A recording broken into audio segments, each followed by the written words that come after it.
There is no nobility in poverty. I have been a rich man and I have been a poor man, and I choose rich every fucking time. Welcome everybody to the Money Time Podcast. I'm your host, Adrian Hernandez, and with me today is my friend, best friend for a long time, guys, but nonetheless, it's an inspiring story from somebody who went into EMS, right, was an EMT, wanted to become a firefighter, shifted, made a huge leap of faith into the logistic business, only to grow a multiple seven-figure, going on to eight-figure business. You guys, this is an inspiring story, not just from who he is, but from the business he created, to the life that he lives, to the family that he has. You guys, you are not going to want to miss this episode. Tune in. We got the one and only Derick Pena. Let's go, guys. Today we may go on some random stories, right? So just bear with us. Derick and I have been friends for how long? 7, 8 years old. So long time. T-ball, years. No, baseball. When you were balling out, baby. When I was so good. Should have kept with it. Just so you guys know, Derick, and you're gonna see Alex on the next podcast. They're brothers. They're really mean to me.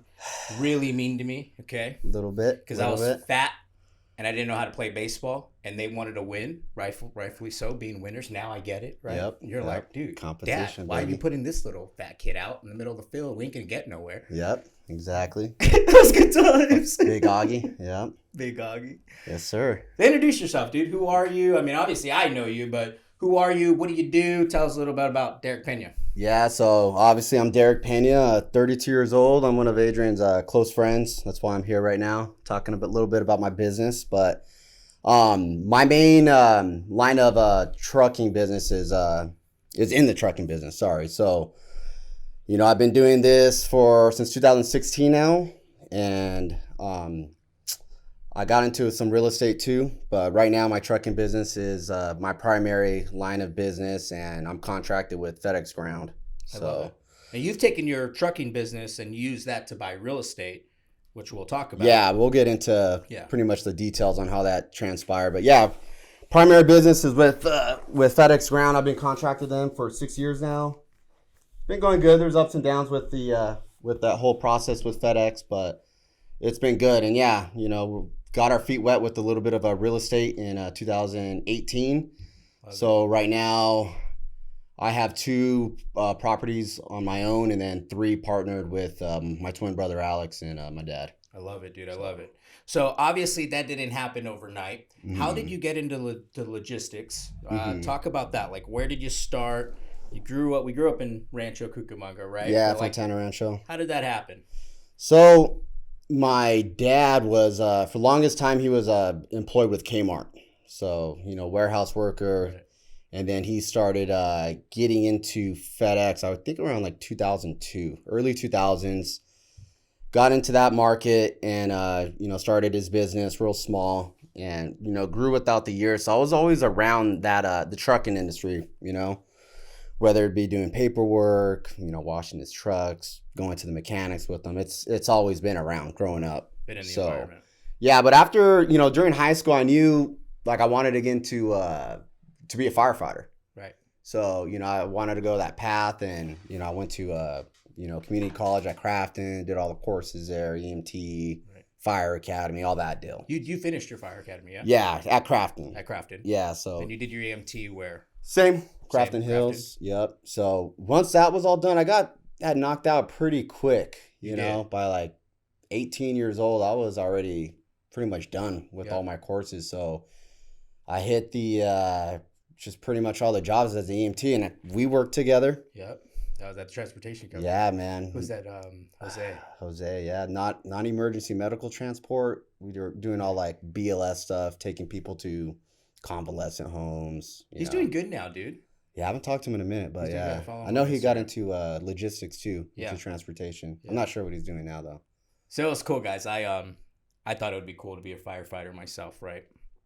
And it didn't work. I didn't even get past EMT. I didn't even remember I was an EMT for like 3 fucking years. I just in courses, in the fucking training courses. Yeah, in the programs at Mount Sac. Yeah. Right. It just wasn't working, right? But it was cool because so in the process of me trying, I get hired at a transportation company, and Derick actually is the one who got me hired to the transportation company. Derick was working there, and it was super cool. So we were traveling. We were taking psych patients, right? That was one of the psych things. patients and non-emergency transport. You were the driver and I was in the back. I was the driver. Yeah. And if anybody's ever drove in with me, yeah, not a good, not a safe driver. Yeah, we did it. We did that. So that was like my first like real job as an EMT, and then we won an award though, dude. We won the fastest for route, transport right? time. Because of you. Thanks may to not you. have been the safest, but we fucking won, right? Yep. Remember that shit. All right, so you go to transportation company. Yeah. Then Transportation, then start working on ambulances, doing that, and then did a little bit of phlebotomy work with live stream, blood bank. Oh, that's right. Yeah, and then I finally landed a pretty solid job with Kaiser as an ER tech. So I ended up being there for, I think, a total of 5 years. So I did that, and then this whole process was, with firefighting, there's different routes you can go. You can go to the EMS side, or you can go to the actual firefighting and go into wildland. But EMS it was emergency. Yeah, emergency medical service. So I went that route, and it was cool. It was fun. The experience was great, but I was still trying to apply for fire departments, and I would get lucky here and there. Was on the hiring list for LA County or LA City, sorry, and yeah, something happened. It didn't go through, but it was kind of it was a process, real competitive. I'm sure it's competitive still now, and in the meantime, I would say like 3 years in, I was probably like 20. I was 21 when I got hired with Kaiser. I would say like 23, 24, I got my Class A. So I would drive with my brother, with my dad's companies. They both have separate companies. So I would be driving with them just like part-time and, learning the ops side of the business, operation side. Like I already knew a little bit about the admin, but just a little bit, right. This is the logistics. Yeah, this is for the transport side now. So got my Class A, started doing that. It was different. Like being in the emergency department, it's a little stressful. You're dealing with a lot of different personalities with nurses, techs, doctors. So a lot going on. Great experience, but after a while, like as a tech in the ER, you're at the bottom. Right. You're like the grunt. So everyone's just telling you, what to do, and you get a little stressful and burnt out after a while. So that's when I started, picking up more, like not picking up shifts with the ER and start driving more. But you're making pretty good money at yeah, Kaiser, I was doing really well at the time, but it's a stepping stone. Like as a tech, I mean, obviously if you want to stay with, in the medical field, like, are you going to be an RN? Are you going to be a PA? Are you going to be a doctor? So it's like, to me, it was always like a stepping stone while I was trying to get into the fire department, right? And am I going to go to the nursing program? Am I going to do that? So those were always like options. But I think after a while, I just kind of I got burnt out. Like I lost interest in it, I started falling more in love with like the trucking side, a lot more, I thought easier at the time, less stressful, driving a truck. Right. And then, that's kind of where I started with like transportation, Yeah. So it wasn't, I would say I was like 3 years in, 5 years in with Kaiser and 3 years of like driving, where I kind of like made a decision. I had a kid on the way. I had a good chunk of money, saved up. My wife Desiree at the time, we were, together living in Bloomington. We were just, saving up money. Yep. So I think when the opportunity presented itself is, when I was able to purchase some routes. So I ended up making that decision like right after little Demi was born, my first kid. So made that decision and kind of never really looked back. Like I wasn't really dabbling back into like the medical field. So dropped that, purchased the routes with the 2 trucks, and just kind of took off from there. Didn't look back. That's awesome. What's that process like though? Because no people may be listening. Mm-hmm. They're nurses or RNs, or they may be a tech, right? Mm-hmm. And they've always wanted to make a jump into another business, right? Rather that be whatever the case may be. But we know that you're making decent money, enough to pay the bills, right? But there's always that scarcity to go to the next thing. Right. How did you connect that? What was it for you that helped you made that jump? It is, you're right. that jump is scary, especially if you have like a good job with benefits and you can grow within the company, have an early retirement. Right. And man, when I was thinking about it, just talking to like my close, coworkers at Kaiser, the nurse, the doctors, like, hey, what are you doing? You wanna drive a truck for a living? It's like you want to get into the trucking business. But luckily, for me, my twin brother, he was in the game before. Right. So it's always kind of like who and who's been through it. Mm-hmm. So with him, like I knew, he was doing well for himself and he had the experience. So, luckily for me, I can take advantage of that. Right. So he ain't going to teach me everything, but of course, if I ask, he's going to help me out. For sure. So, I'm grateful for, and that's not even with him, with any other contractors within FedEx that I've known for a long time. Right. So I knew the business enough where it wasn't like pretty much like I'm diving off the deep end with nothing.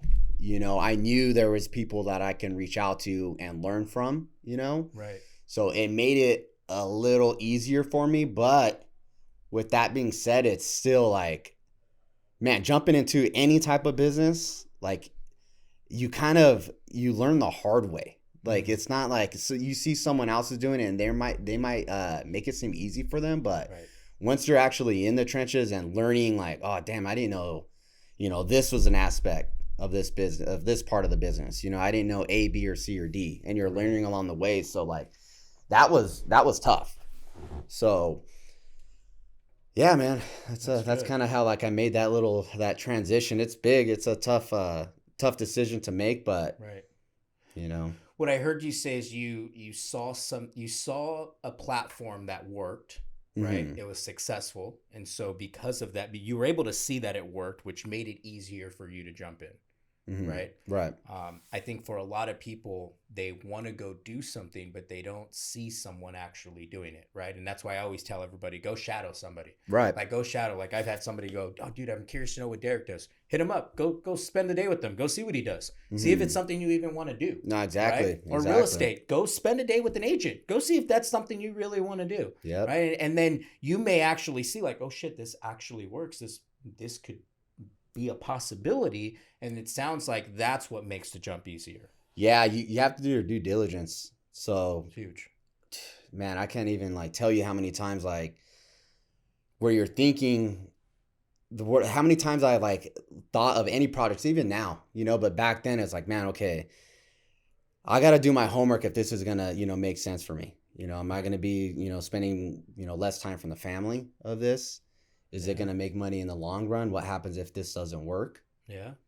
So yeah, definitely if you have a good, job, a steady, source of income that, you can kind of get comfortable with that too, though. So it can kind of go, both ways with that. Right. So, it might be, super, risky for you to go out and venture off into something else. But, if you're thinking about it, at least do your due diligence and do it part-time like I was doing, Solid advice. You have your full-time job, pick up a day, 2 days here, and then, hey, this is something that I might be interested in. And then, don't pick up a shift, not maybe go part-time at your other job. And now, you're splitting up your time. So did you ever go part-time as? Yeah.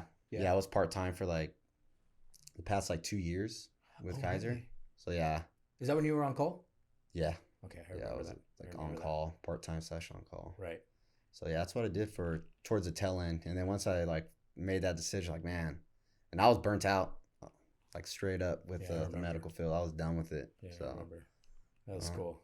All right. So jump into trucking, get your first route. What is a route? How do you get a route? What does that mean? Yeah. So with FedEx, FedEx is a huge corporation. So they started off with Express. Okay, so you got FedEx Express, you have Ground, and you have FedEx Freight, and then Custom Critical.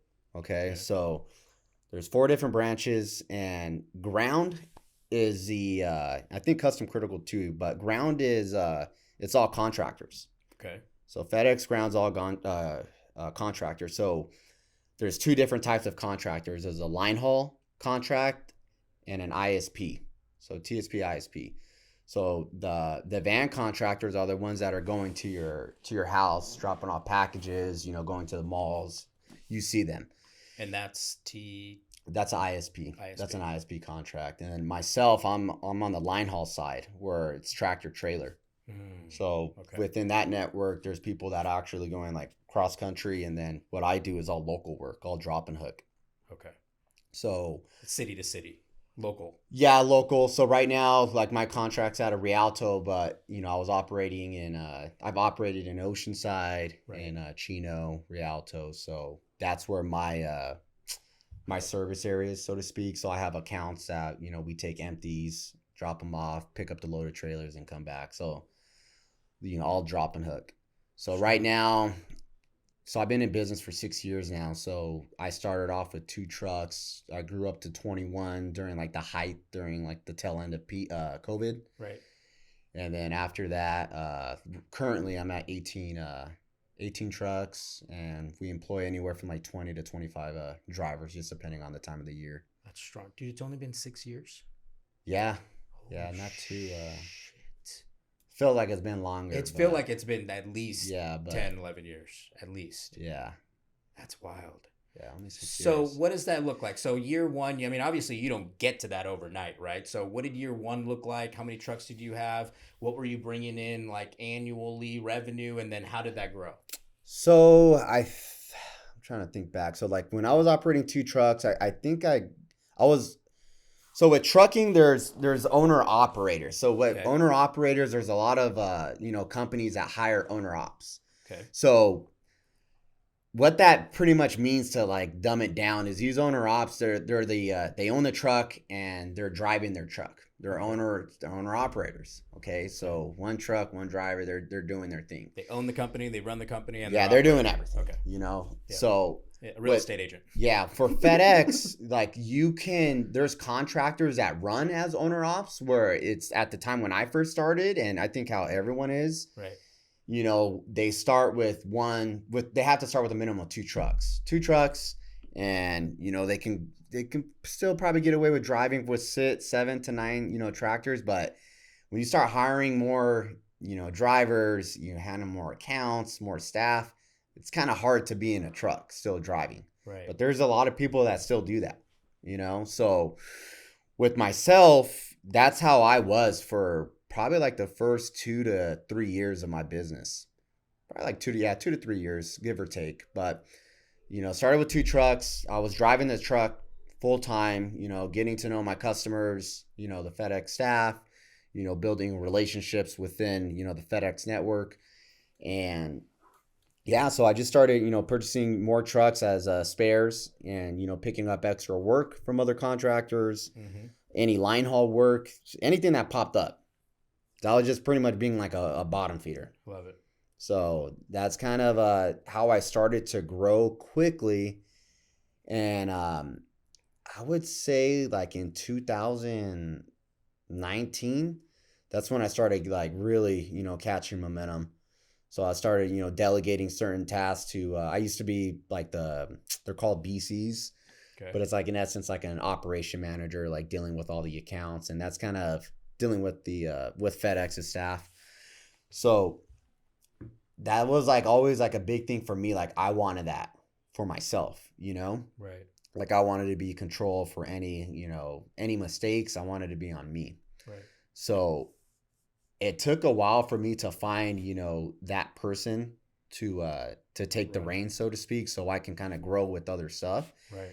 And, luckily I've had a driver that's been with my company since I started, which is Lewis, and he's killed it for me. So, Lewis took over, all the BC ops, and he's like done a better job than me. And like, like we talk about business all the time. It's like, when do you know when to delegate, a certain task, right? So it can, open you up your time to other, ventures, whether it be in trucking or somewhere else, Absolutely. But it's hard. It's hard to know like when to make that decision. For sure.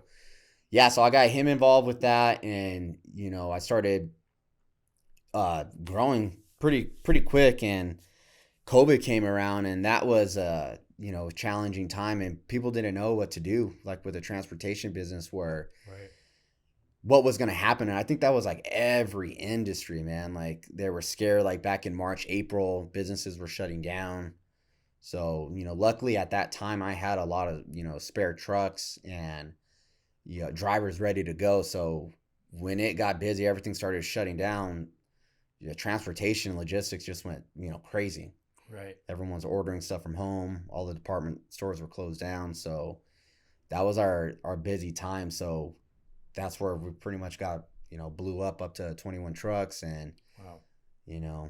See how it goes now though, with heading into the time that we're going into, but we'll see. That's awesome, dude. So when you go back and you take a look at the, you're running operations by yourself, right? You're driving, you're in the truck. It's in every business, right? Because if you look at in real estate, it's the same thing. You become an agent and you're the one doing everything. And then eventually you got to get to the point where you hire somebody to help you doing the thing so you can move on to that next level. But there is a mindset shift from being a owner operator to you hiring somebody to run your day-to-day operation. Sometimes that's hard, right? I know for me, like I always wanted to control everything. Yeah, definitely. What was it for you? How were you able to, it's easy to be an owner operator, but it's one thing to be a business owner. That's that lateral, right? When you hire someone. What mindset, like how did you make that transition from being in the truck to running the day-to-day to saying, all right, I need somebody to actually run this for me or help me run this? What it was for me is like I was obviously there's different like aspects of any business, but like for trucking there's a lot of safety, compliance, a lot of admin side that I wasn't like completely aware of my first like 1 or 2 years of business, where it was just like 2 to 4 to 5 trucks. I would just get in a truck, make money, but then like I would miss out on other stuff where there would be like labor laws that I didn't know, like I had to do A, B, and C. Because you were in the truck. Because I was in the truck all the time. The and then details. something will pop up. I'm like, fuck, I didn't do that, Right. Or some other contract, like, hey, did you do this? And I'm like, I didn't know we were supposed to do that. So I think that's where, I had that like perfect balancing point where I was starting to grow. And I needed to know, I started hiring a lot more employees. So I knew I needed to adjust my time or hire someone to do that side of the business. But I wanted to learn everything. I already knew everything about my operations. Right. I already built, relationship with customers, with the FedEx staff, management. I did all that. But now I need to make sure I got all my T's crossed on the other side. The details. So yeah, so that's what made it, an easier transition. And it's been better because like as an ops, your phone's like op manager, your phone's always ringing. I remember. Like, all the time. Like you're constantly putting out fires. On this side, 20 to 25 employees, you're learning everything, so everything on that side of the business with, your payroll, man, just all the like compliance with, all the insurances that you have to have, DOT compliance, your truck maintenance, everything. So that's when I started really like fine tuning my business and making sure I have spreadsheets or, training programs for all that side. So it can benefit me. So my company's less of a risk, you know? Yeah. So it relates, and what you're saying relates in so many other businesses. It's just different format, but it's the same foundation, right?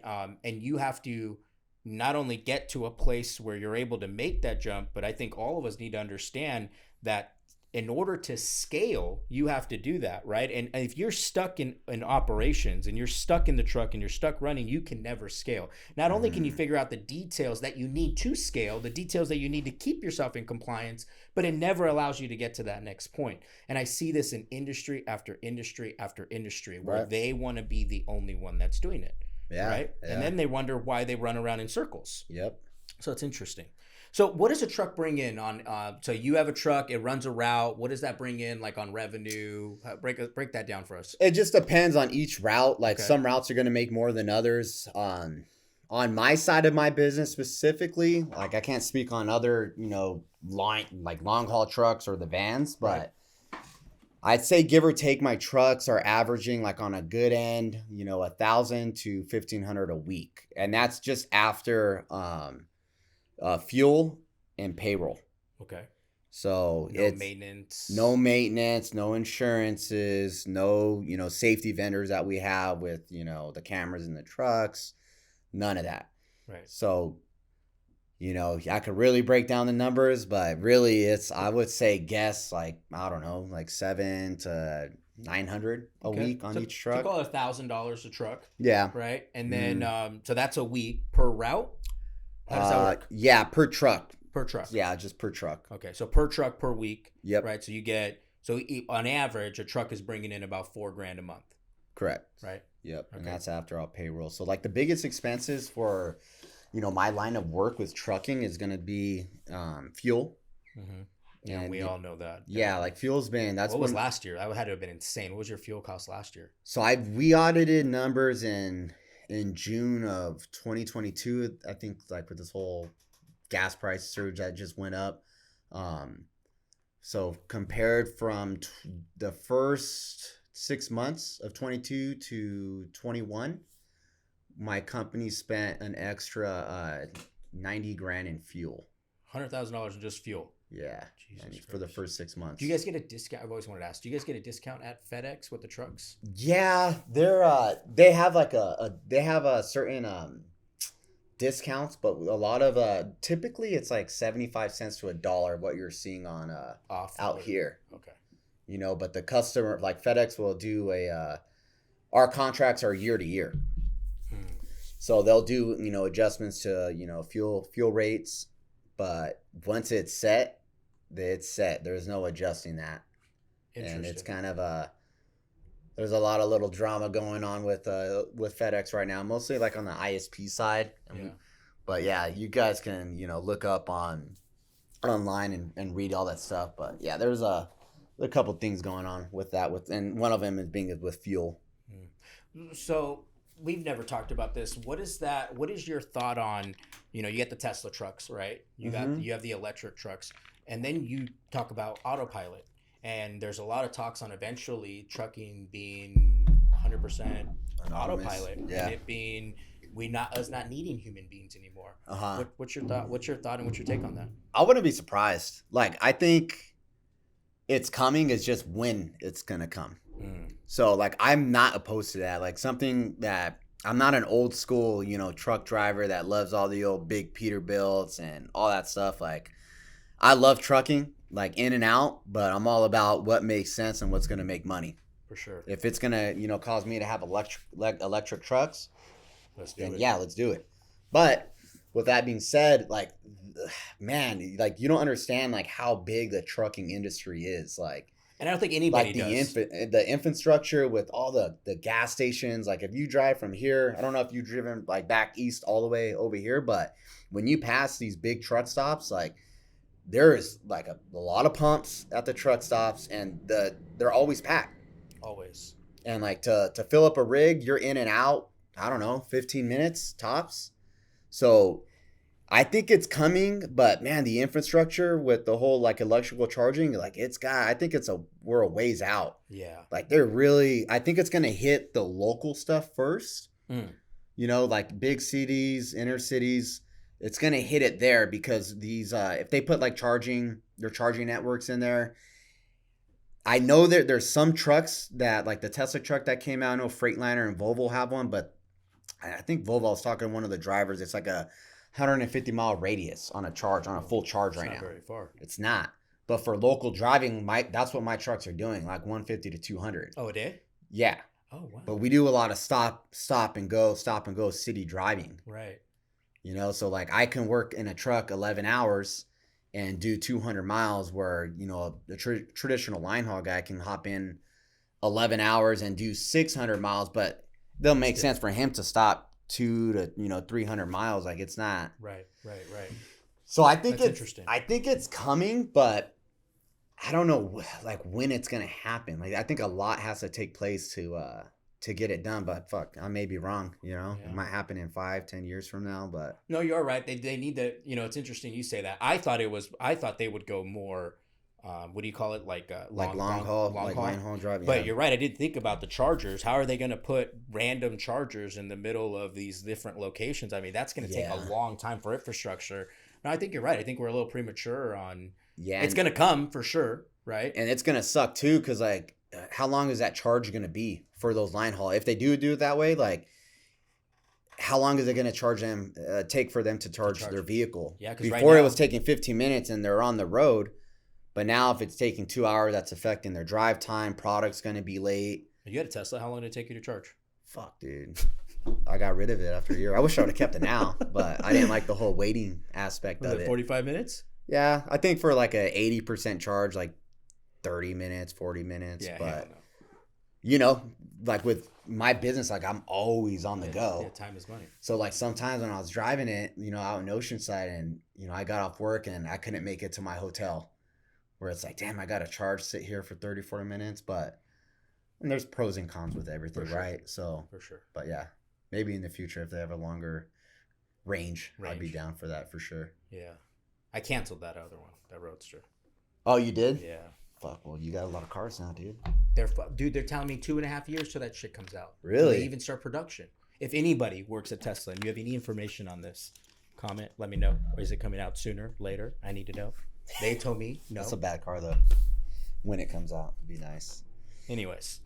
Yeah, That's interesting. Do you think it's going to? So let's talk about companies like FedEx. Do you think when we eventually go electric, are there going to be a need for private contractors?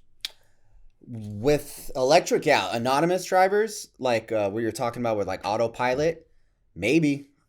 Like I wouldn't see it. So FedEx, like I said, going back, FedEx Ground, it's all contractors. Okay, Express, all those other companies, they're all company owned. Okay, so there's always been talks of like, man, is it possibility of, you know, Ground not, you know, contracting anymore?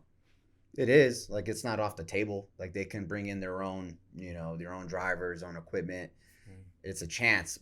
Will that happen maybe like when there's electric trucks, autonomous driving? Maybe. Okay. It can happen. But like FedEx Ground, there's like, contracting with them, there's pros and cons with that. You know, like one of the biggest pros, like in my side of my business with trucking, I don't have a sales team. Okay, I don't have to go find accounts or anything like that. FedEx has their own staff within their ground network that, you know, they make the contracts, relationships with the customers, and then it goes into rotation or a bidding process, and that's how the contractors get them. Oh wow. So yeah, so with that's obviously one of the biggest pros. Like one of the cons that it could be a con, but FedEx requires us to have a lot of go by a lot of their policies. You know, we have to have a certain equipment, safety equipment on our tractors, you know, certain insurances, certain safety vendors that are approved through them. Which is always changing, yeah. It's always changing. Every you know, year something's changing, and I'm for it.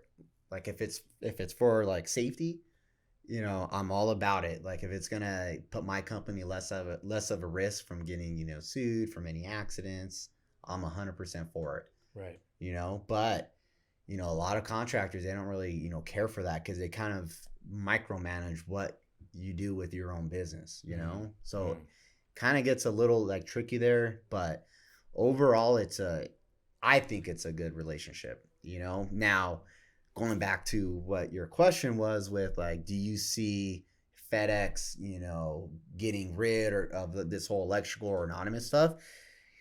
I think if Ground decides to, you know, continue with the whole contractor model, it might be in a requirement for, you know, to have a certain amount of, you know, electric trucks, you know, like, hey, 50% of your fleet needs to be, you know, compliance within this year or this year. And that's kind of how they did it in the past. So yeah, I could kind of see that for sure happening, you know? Right. But I don't know when it's going to happen. I think it's coming, but we'll see. The future of logistics is.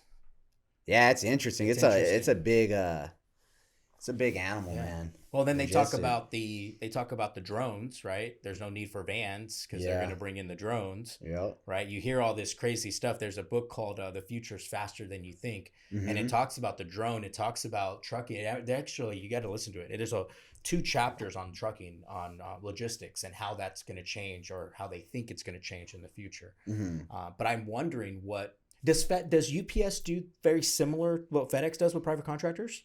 No, UPS No? doesn't. They're all internal, and that's why it's a union. So like for what's crazy, and we'll go into like this whole COVID thing with transportation, but like the way UPS is ran is like kind of like how Express is. It's company owned. UPS is union. So like I didn't know that. there's a lot of like I won't name their names, but there's like people that grew up in the UPS company, Right. and they started off as package handlers, and then they just climbed up the ranks to get to a Class A driver. Like you have to go through those ranks. Like UPS wasn't you can't just apply for a Class A position and just get it off the street, so to speak, Sure. So that's how it was. But like during COVID, there was like one of the biggest challenges we had as in the trucking industry is everything in essence blew up. But the negative aspects of this blow up was that everyone was in need of trucks, right? So obviously more business, you need more trucks. The trucks that were costing, 50, 60 grand, they were almost like doubling. Shit. Like that just happened overnight. So like it sucked if you weren't at the right place, right time, you were spending a lot more on equipment, right? Obviously more volumes getting produced. So now you need to do more hiring. So the driver pool just went like extinct, and it became an effect where all these companies were trying to one up everyone. So now, the driver's pay is getting way higher, and the volume's still there. So we're still making some money, but it's not. Your profit margins are down. Yeah. Yeah, it was cutting into it. What did that go to, from like 20 or 30? I would say like 23 to like 28, 29. Which hourly, that's a lot. Yeah. But then the biggest thing too is like, I never offered like my company for the longest time, no benefits. And that was like something where I had to change within my business structure. Like, all right, now my company, I need to start having it a little bit more appealing. So now we're offering benefits now, That makes sense. so obviously that's another expense, but at the end of the day, it's More retention for my company and my drivers. So, you had that aspect going on. Maintenance on trucks, like parts, like they were just flying off the shelf. You couldn't get parts. These mechanics were charging a lot. So there was a lot of going on with trucking and during this whole COVID period, and it lasted a while, man. Like, is it still going on? No, it died now. It died now. Yeah, like this last peak season wasn't crazy at all. Like I think it started dying probably, if I were to say, like March, June of 22. But man, it was like peak season for a good year and a half. Like, wow, just headache after headache. But it was a crazy time for sure. And same thing, I think like thinking back with the transportation business, I think it really compared to the real estate market. Oh yeah. Yeah, there's a lot of similarities. A lot of similarities. Like, yeah, you guys had some challenges, you had to adjust to the way you guys, showed your home or whatever, but at the end, like our market was up here, like compared to like the restaurant business or, shopping centers where they were closed down stores. So like we were kind of in the same position, and now it's kind of we're dying down, but it's leveling out kind of where we were before we were in this place, Right. Yeah. So it's just like an adjustment. For sure. But I know a lot of, and even with my own business, like I don't need 21 trucks anymore. Right. We're not that busy anymore. I don't need, this many drivers. So now you kind of have to foresee of what's going on and make adjustments. And I'm sure you're doing the same thing with your business as well, So good. kind of adjust to the market, because we ain't going to be making the same money that we were in the past. No. No, not at all. That's going to change. And dude, you made a face right now. It looked just like Damon. It's coming right now. There's a little Damon in there. Derick has a little baby boy. He just turned a year, yeah? Yeah, on Monday. Yeah. Damon. Yeah, and then Damon. Then I had a little baby boy, Caden. He's right behind him. So we're going to be running the streets again 2.0. Yep. Those are the projects right there. the next in line. What's because they're what, like 6 months apart? What is he born in October? He's 5 months apart, or he's 5 months now, and he's a year. So what is that? 6, 7? 7 months. 7 months apart. It's not far. Yeah, That's crazy. Yeah, Dude, that's crazy. I never thought about, those during COVID, I didn't even go to think about all of those adjustments that you guys had to make. And I want to talk about this. There's a quote that Tony says, leaders anticipate. I'm sorry. Yeah. Leaders anticipate, losers react. Right. And I want to go back. You had started to ramp up the trucks, right? Before COVID had even happened. Right. You were kind of anticipating without it even naturally occurring. Yeah. And you happen to be at that right place at the right time. I say this because there's a lot of us, right, that we know we should be doing something. We know we should, you should have been doing it. You did it. There's a lot of people that knew they should and they didn't. And the opportunity came around and they couldn't seize it. They weren't ready for it. Right. Right. And I want to talk about this because so many people, this is where I believe you have to be ready when that opportunity comes to seize it. If you are not ready, you're not even going to know the opportunity is there. Yeah. And how many people had the opportunity to take advantage of those same routes, and I'll put it to real estate, had the opportunity to take advantage of the same deals, but because they didn't anticipate, because they didn't make the changes that they needed to make early on, they weren't able to be there. Yeah, I think the way my business strategy was back then is I wanted to grow. And I was willing to take risk. I was willing to take a risk as far as, purchasing a truck I didn't have a route for that truck, but I'm going to purchase a truck. I'm going to, hire a driver, and I'm going to, try to find work. I'm going to ask other contractors for help, So good. So that was kind of my strategy back then. So that's kind of how you can grow with FedEx, is taking chances and having equipment available. So either, you're hitting up other contractors for work. You're hitting up the hub, for work. So that's kind of what my strategy was. And like I said, right place, right time type deal. Right. But with that being said, there's a lot of contractors that I look back now. Well, now I understand why, but there's a lot of contractors that they find their perfect balance. I always thought in my head, damn, dude, I'm up to 21 trucks within these years. And these contractors have been here for 10, 15, 20 plus years, and they're happy at 5 or 7. What the fuck, Yeah.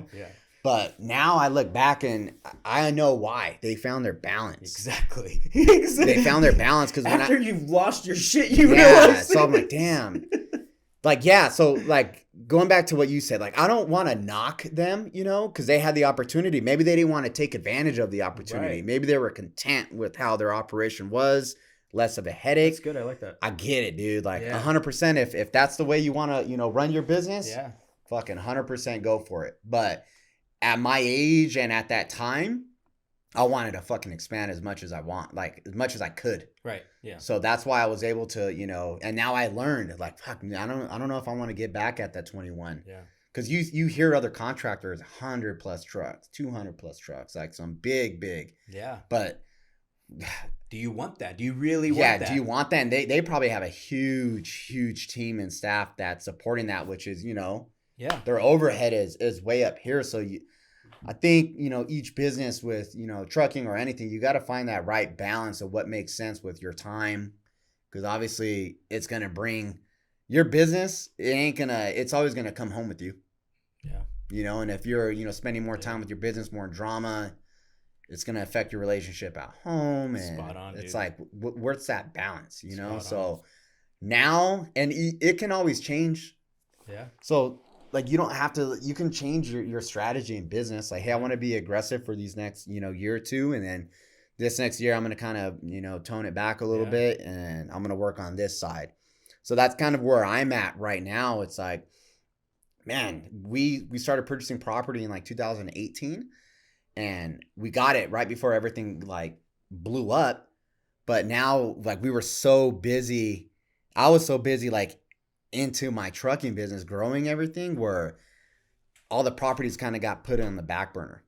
So now it's I'm readjusting my time and my goals, and all right, I'm going back to normal where I was with my trucking company. And now I'm going to start, paying attention to, some of the properties that were on the back burners. Now we're going to get them rehabbed and, do whatever to them. Right. So that's so good. I always say, people go, I want to do 100 deals. I go, okay, great to get to 100 deals. I want you to go to 100 deals because you'll realize how fast you don't want 100 deals. Yeah. Right. Like Eddie, we talked about this at Yard House with Eddie. Eddie was doing like, what did he get to 80 flips at the time? 90 flip. He was doing an obscene amount of flips at one time.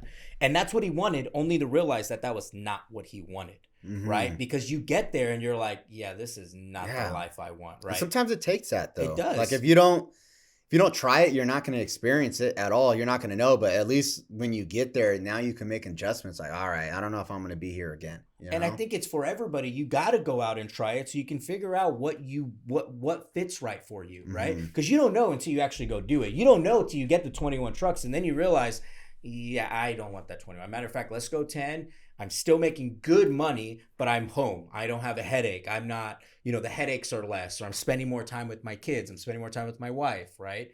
Somewhere, some way, something's being sacrificed. Right. Now, for something's gonna be well, Yeah. But man, I get props like the people that do it, man, 100%, man. I'll give you everything, but maybe that would change for me in the next, 5 years where I'm going to be, a lot more aggressive than what I was before. But yeah, it's just times you can always make adjustments to it, 100%. But with anything, right, peace of mind, from what I've learned, I don't know if you can agree with this or not, but from what I've learned is peace of mind. I'll choose peace of mind over a paycheck. Oh, man.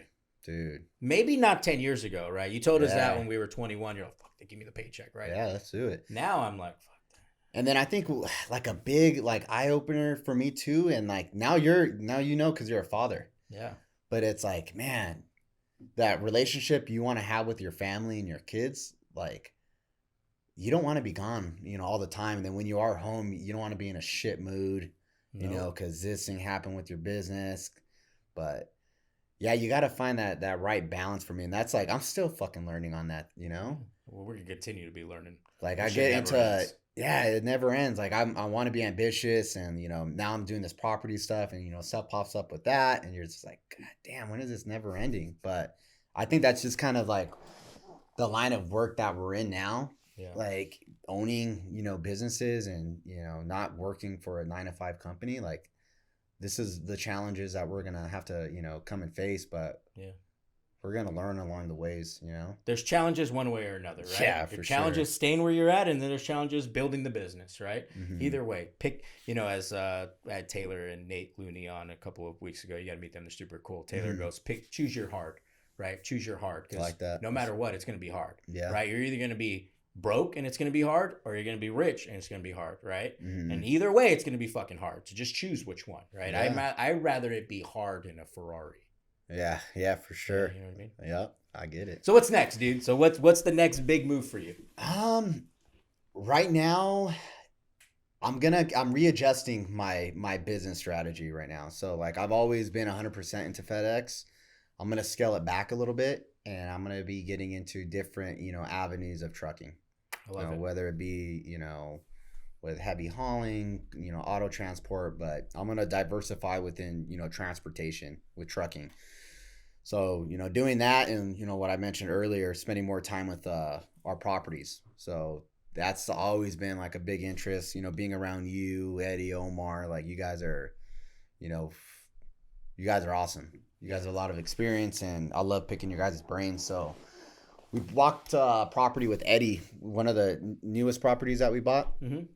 So it's on 2 acres, and we kind of have like our little niche of properties that we purchased. They're like in truck, they're in truck zones, big 1 acre plus properties that we do like different things in there. But so Eddie walked our property, and he kind of, was selling us on the whole ADU and his side of the business. So right. Which one was this, Taylor? This one's on Cactus. Yeah, it's a Cactus property. So you guys just had 2 that you put a friend to explain those. So this is and this is big for those of you in real estate. So there's different niches, right? So Derick, his brother, and his dad, they're in a different type of niche where they're not just making money on the rental from the property, from the actual house. You guys itself are making multiple different, like your dad's property, like there's multiple different revenue streams on that, right? Break down what you can. Yeah, so the whole trucking industry, everything was kind of like, California is huge, right? So like all that starts from the ports, okay? everything started getting pushed. Like, oh, that's a trucking area. Everything started getting pushed east. Okay. So Fontana, Bloomington, Rialto, city of Paris now, like everything's getting pushed out over there. And there's a need for, truck yards, right? Truck yards, mechanic shops, parking, whatever. So, yeah, so we started acquiring properties that have a lot of room, acre plus, they're, some of them are mixed zone, some of them are, single family residential. Right. That you convert over, but that's kind of what we're like into, I love it. So you'll make money on the house, and then you'll rent. Yeah, like any shops in the back, charge for parking, stuff so let's like just that, say you have storage. like 2 shops in the back, you're charging them for rent, and then you have side parking for trucks. Yeah. Right. Yep. And then storage if they needed a store, rigs, or yeah, it's all pretty much catered to the trucking industry. So you have like 4 or 5 revenue streams. You could have 4 or 5 revenue streams per property that you own. Yeah, so we got 3 big projects, 3 good like commercial mixed use yards right now that we're finishing up. Like one of them's pretty much done. One of them we just acquired, but we had to deal with the eviction on one of the properties that took over. Right. Goddamn, like a year. Does seller finance do? That was seller finance. So that one's seller finance. The new one we acquired was seller finance, and the very first one was we did that whole burr method with we learned with Thatch. So that was cool. I was like, I think we purchased that property right after. The one without. Yeah. That first when was that? That was probably like 17 maybe in Seattle. 2017, 2017 going into 18. Okay. Yeah. So that was Alex and I's first property that we bought. We bought it cash, renovated the house, and then pulled our money out. Go ahead. Yeah. So we got those, properties now. So now we're, we spoke to Eddie and we're kind of trying to figure out like, man, do we want to like go against our model, like our grain, like what we've been doing, or you want to try something new? So it's kind of, it's exciting. I'm excited for it for sure. So that's kind of like on the real estate side. I'm like, we're going to be going a little bit more effort into that. I love your guys' model because as a traditional real estate agent, as a traditional real estate investor, if you look at the lots you guys buy, your average investor will say no deal. Mm-hmm. Because they're looking at what they're getting in rents just from the house compared to what they're paying for the actual property. Yeah. They're not looking at the parking. They're not looking at the back end, all of the other revenue streams you can make, right? Yeah. So keep it to yourself. They don't like that market. Like that Taylor property we purchased, I think it was like $280, and the property next door, literally next door, identical property, they sold in the height of the market for like $800 or $850. Wow. And now it was a trucking. What's that? What did you guys buy it for? $280. So they that's insane. That person that bought it was like a trucking company, and they fucking stacked, trucks and trailers in there. Like that one's a little under an acre, but goddamn, they have it freaking stacked. Like literally, I don't know how they put trailers in there. Wow. So yeah, so that's what companies kind of use to try to find yards like that, to kind of help their own business. That's awesome, dude. Mm-hmm. I love that there are so many different ways in real estate that you can make money in so many different niches. But the niche that you guys have, that's it's different. It's different. We're just kind of it's a good niche. Keep it with like within our trucking, background. And it fits. It actually, helps us out. Yeah, it parallels to what you're already doing. It's awesome. I love it for sure. I absolutely love it. So long term's more units, and then just kind of grow in from there. Yeah. So my overall goal right now is obviously establish a little bit more a different business within trucking. Do that real estate, but long term goals, like I want to own like commercial property like warehouses, 3PLs. Like I want to. It's going to take some time and some money, but I think it's just, stepping stones and having short and long-term goals. But, I know a couple people that own some warehouse buildings, and I don't think the logistics is going away anytime soon, So I'm going to grow within that little niche right there, and we'll see what happens and kind of, bring both of them together with, trucking and real estate. I love it, dude. Yeah, that's I it, love man. it. I love it. Logistics X real estate. Let's go, baby. Let's go. Yes, sir. Last minute words for anybody, anything that comes to mind, rather that be like inspirational, motivational, something that you've gone through that you want to share to those that are watching you. Man, dude, I'm not a really inspirational guy though, man. No, but you've been through some good stuff, bro. Yeah. I know you got something. I don't know. I guess I like being around, Adrian's buddies. Like especially they're in the real estate market, and these guys have a lot of knowledge, So, when I'm around his crew and his friends, like me and my brother, we come from different backgrounds, like trucking, and I feel like we're a little younger than, most of the people that we hang out with, right? For sure. And I like how we surrounded ourselves with, different business owners, right? Yeah. So even with your dad and his crew. Exactly. So like I love that saying, that quote, what is there? Your network is your net worth. Yeah. Okay. Spot on. So yeah, so I love like that aspect. So like, I don't know if you're, I'm around Adrian, if you guys have any like trucking questions or anything with like logistics, like go ahead and shoot. Like my Instagram's not really active on my business side. It's more of like a pleasure. He has some badass trucks and off-road vehicles. He's underplaying it. So how do they find you? Fucking Derick Pena 20. You don't have to follow me. I have it on private. I have it on private now. Matter of fact, follow him and send him a message, please. But my Instagram is not like business oriented. It's more a play type deal. So and your family, it's beautiful to see. Yeah, my fam. Yeah, my family. Don't forget them. Yeah. Now Derick does some dope shit outside of work. Don't get me wrong. So follow him for that. Yeah. Yeah. So Alex, he said you're gonna have him on again next week. He's gonna get another invite. Alex coming back next week. Fuck, dude, they're fucking canceled you. I wouldn't even have him on here, dude. I don't think he wanted to do it with you. That's what it was. You think so? Nah, he's out in Glamis doing Willies right now. Is he? Dude. Is he going to Glamis? Yeah, that's why he's not here. That's why I knew. I saw President's Day and I knew it. I told him, dude. I said that's fucked up, dude. You're fucking canceling on Adrian. He still hasn't even came to say hi to me. Thanks, Alex. Growing up, I was always considered the mean twin. That's what everyone always fucking said. Really? Dude, all the time. No way. I don't know. So, but I think now. No, you're the nice one. He takes the cake. He's a little asshole. I love Alex. Well, dude, this was fun, man. Thank you so much for driving down here. Yes, sir. Called his whole family down here, dude. I just thank you so much, man. This was an awesome time. Get some lunch right now. Appreciate you. Let's go, baby. Let's go. All right, you guys, make sure you follow Derick. Thank you all for tuning in to today's Money Time Podcast. We'll catch you on the next episode.